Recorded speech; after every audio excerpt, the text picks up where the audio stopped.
This scene of the temptation of Christ is a 12th century detail of the magnificent mosaic program of St. Mark's Basilica in Venice. In its full context, it is situated in the barrel vault of the south arm of the transept. The temptation scene is right above the scene of Jesus' entry into Jerusalem.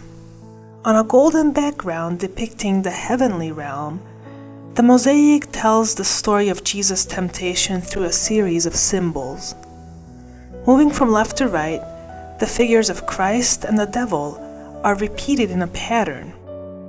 Each set evokes one of the temptations of Christ through key images: bread, the pinnacle of the temple, and the mountaintop with all the riches of the world.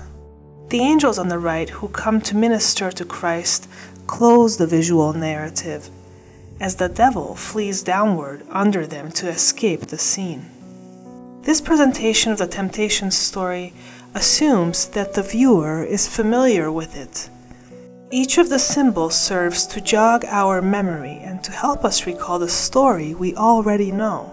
In this sense, the mosaic relies on the viewer to be the real storyteller, while the artwork simply summarizes the highlights as reminders along the way.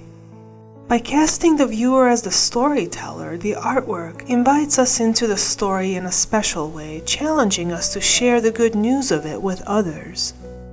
The figure of Christ in this mosaic sequence is unique.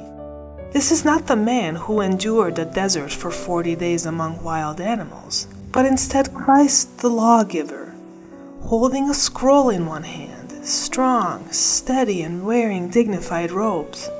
Christ the lawgiver reminds us that each time he rebuked the devil, he did so by referring to the written word, the truth of God manifest in the scriptures. Each time the hungers for food, for assurance from God, or for an easier way tempted him, Jesus found steady ground again, recalling the word of God, the source of where he came from, and who he was called to be. For people of faith, encountering this mosaic within the liturgical setting of St. Mark's Basilica, worship in this space too was an occasion to find steady ground again, to become more fully who they were as Christians in word and in sacrament.